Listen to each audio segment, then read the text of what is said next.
পরিবার আছে যারা সেই সময় জমি ছাড়ার করতে আর এই যে মালিকের নাম যাদের সাথে হস্তান্তর তাকে সরিয়ে দিচ্ছে এখানে অনেক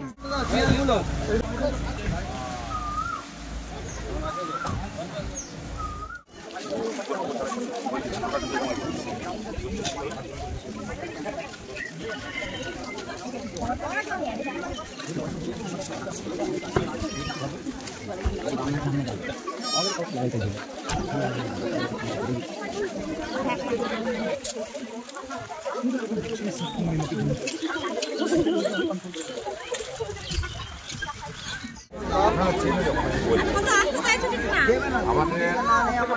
এসছে আইনত যে বিষয়টা রয়েছে আইনতভাবে আমাদের দল অবশ্যই দেখবে কালকে আপনাদের কোর্টে হিয়ারিং আছে আইনতভাবে আমাদের দল দেখবে স্থানীয় আপনারা যেরকমভাবে সংঘবদ্ধ রয়েছে সেরকম সংঘবদ্ধ থাকবেন তৃণমূল এসে নানান রকম আপনাদের আমরা নিয়ে যাচ্ছে আপনারা একটুখানি যোগাযোগ রাখবেন যদি কোনো রকম মানে এরপরেও যদি এখানে যদি ভাবে যে হাতে গায়ে আপনাদের উপর টর্চার করবে জমি দখল করার জন্য তবে সেরকমভাবেও আমাদের দল থাকবে সুতরাং যদি এরকম কোনো মানসিকতা তৃণমূলের কেউ রেখেছে তাদেরকে উপযুক্ত জবাব দেওয়ার জন্য আমাদের দল প্রস্তুত রয়েছে আপনাদের কাছে শুধু এইটুখানি আবেদন থাকবে কোনো রকম যদি এরকম সমস্যা আপনাদের মনে হয় আপনারা জানাবেন কারণ আমাদেরকে জানাতে পারবে আমরা তুরন্ত সেখানে উপস্থিত হতে পারবো ঠিক আছে তবে জমি ছাড়ার করতে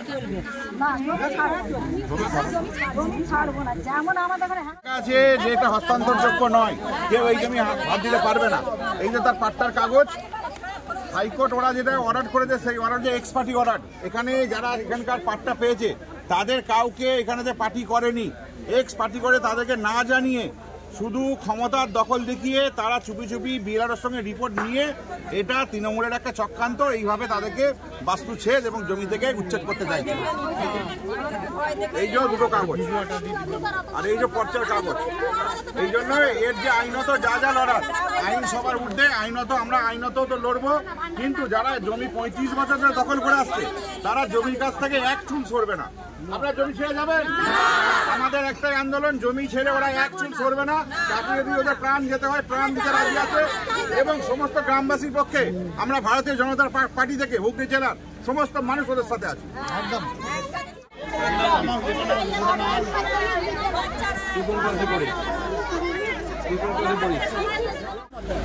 আপনাদের কিছু জানানোই হয়নি যখন দখল নেবে তখন জানেন অঞ্চল আমরা জমিটা ফেরত করে দেব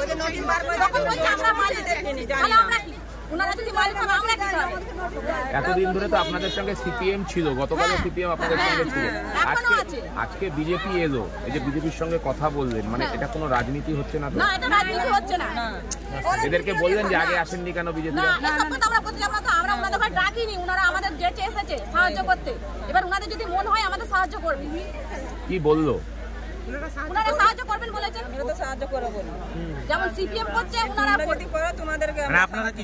জমি ছাড়বেন না তো না আমরা ছাড়ব না আমরা ওইটা করে খাচ্ছি আমরা কি ফলে খাবো কিন্তু জোর করে কিন্তু যদি জোর করে জমি কেড়ে নেওয়া হয় তাহলে কি করব ছাড়ব না জোর করে ওনারাও জোর করে দিতে পারে আমরাও জোর করে দিতে পারবো তাহলে কি আন্দোলন হবে হ্যাঁ আন্দোলন চলবে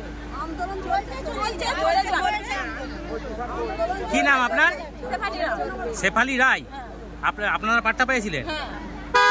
কতখানি জমি আমাদের 5 কাঠা সবাইকে মিলিয়ে যেটুকু হয় কারো 5 কাঠা কারো 10 কাঠা এখানে এলেন দেখলেন কথা বললেন কি বলবেন এখানে প্রায় 170টা পরিবার আছে যারা সেই সময় বামফ্রন্ট আমলে যাদেরকে জমি দেওয়া হয়েছে এখানে পাট্টা দেওয়া হয়েছে পাট্টার কাগজ তাদের হাতে আছে ওরা জানেই না কোথা থেকে পাট্টা নাকি আর ক্যান্সেল হয়ে গেছে তাই এখানে জোর করে পুলিশ পাঠিয়ে জমি দখল করার চেষ্টা চলছে ওনারা বাধা দিচ্ছেন আমরা বলেছি 40 বছর ধরে আপনারা এখানে বসতি করেছেন জমি ভোগ করছেন আপনাদের অধিকার আছে কাগজ আপনাদের কাছে আছে ছাড়বেন না বাকি কোর্টে লড়াই চলবে